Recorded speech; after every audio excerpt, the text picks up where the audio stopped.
नौ ग्रहों में शनिदेव अति मंद गति से एक राशि से दूसरे राशि में संचरण करते हैं। वह 2.5 वर्षों तक एक राशि में रहते हैं और इस दरमियान वह तो कभी मार्गी होते हैं, कभी वक्रगत अवस्था में आ जाते हैं। उनके किसी भी प्रकार के गति में यदि कोई भी परिवर्तन आता है तो इसका प्रभाव प्रत्येक व्यक्तियों पर निश्चित रूप से पड़ता है, क्योंकि वही तो कर्म के विधाता है, वह तो न्याय करता है।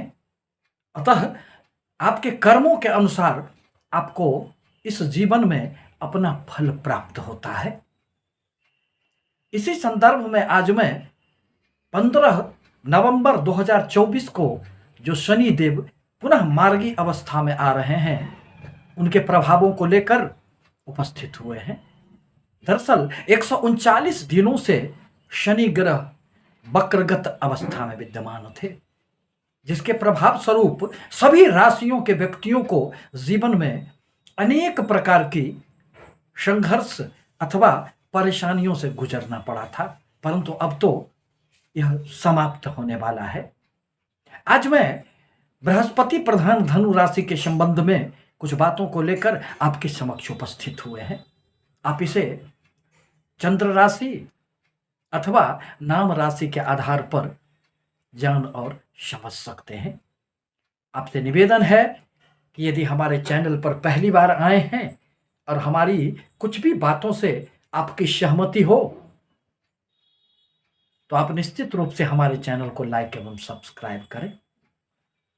यूं तो शनि देव धनु राशि के लिए बहुत अधिक कारक ग्रह नहीं माने जाते हैं, परंतु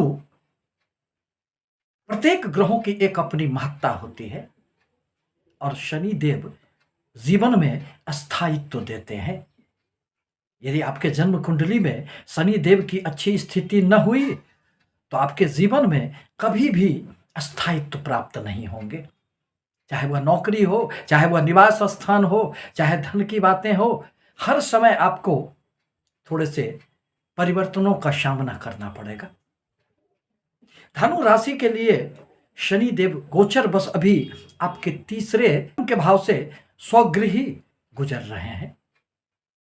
शनि देव जब भी तीसरे, छठे, 10वें एवं 11वें भाव से गोचर करते हैं तो व्यक्तियों को निहाल कर देते हैं, परंतु वह तो अभी वक्रगत अवस्था में थे। परिणामतः धन की समस्याएं, कार्यों के अनुसार आपको फल कहां प्राप्त हो रहा था।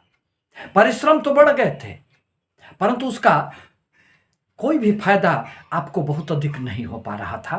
भाग्य का साथ नहीं मिल रहा था, पिता के साथ भी बहुत अधिक सहयोग नहीं थे। अचल संपत्ति में कभी कभी नुकसान हो जा रहा था। आपके धन जो भी थे, संचित धनों में भी थोड़े से नुकसान की संभावनाएं बन गई थी। पारिवारिक जीवन में भी थोड़े से अशांति का वातावरण था। आपकी वाणी में थोड़ी सी रुष्टता आ गई थी। इन सभी प्रकार की समस्याओं से अब आपको मुक्ति मिल जाएंगे। अब पराक्रम भाव में मार्गी अवस्था में आकर शनिदेव आपके प्रयासों को बल देने का कार्य करेंगे। आपके हर प्रकार के प्रयासों को अब सराहना प्राप्त होगी। आप जो भी कार्य करेंगे उसमें आपको निश्चित रूप से धन लाभ भी होंगे और आपकी यश प्रतिष्ठा भी बढ़ेगी। वक्रगत अवस्था में शनिदेव पंचम भाव से संबंधित फलों में नुकसान दे रहे थे। छात्रों को शिक्षा के क्षेत्र में कंसंट्रेशन नहीं बन पा रहा था। प्रेमी जनों को भी एक दूसरे के प्रति निराशाओं का भाव जागृत हो गया था।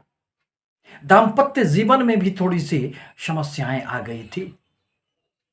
आपकी अनेक ऐसी कुछ यात्राएं हो रही थी जिसका बहुत अधिक फायदा आपको नहीं हो पा रहा था, परंतु अब आपके सारे यात्राओं का निश्चित रूप से शुभ फल प्राप्त होगा।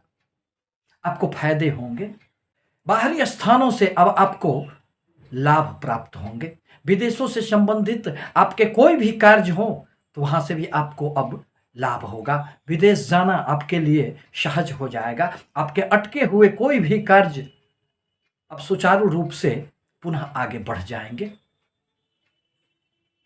क्योंकि तीसरे भाव प्रयासों का होता है। और व्यक्ति यदि प्रयास करता है और उसका फल यदि उसे प्राप्त नहीं होता है तो मन में निराशाएं जागृत हो जाती है, परंतु अब ऐसी बातें नहीं होगी। 139 दिनों का यह जो संघर्षों का एक सफर था, अब उसका शुभ परिणाम आपके समक्ष उपस्थित होंगे। आपके द्वारा किए गए सभी कार्यों का अब फल आपको प्राप्त होने का समय आ गया है। अतः इस अवधि में आपके जीवन में शनिदेव अनेक प्रकार से शुभत्व लाकर सफलता का मार्ग प्रशस्त करेंगे। परंतु आपके लिए आवश्यक है कि शनिदेव के बीज मंत्रों का आप जाप करें, मजदूरों को मदद किया करें, सहायता किया करें, गरीबों को भी सहायता करें। परिणामतः आपको शनिदेव अपने कर्मों के अनुसार निश्चित रूप से मालो माल कर देंगे, क्योंकि तीसरे भाव का शनिदेव जीवन में इतनी ऊंचाइयों पर ले जाता है, इतनी सफलताएं देता है कि व्यक्ति संभाल नहीं पाता है। धन्यवाद।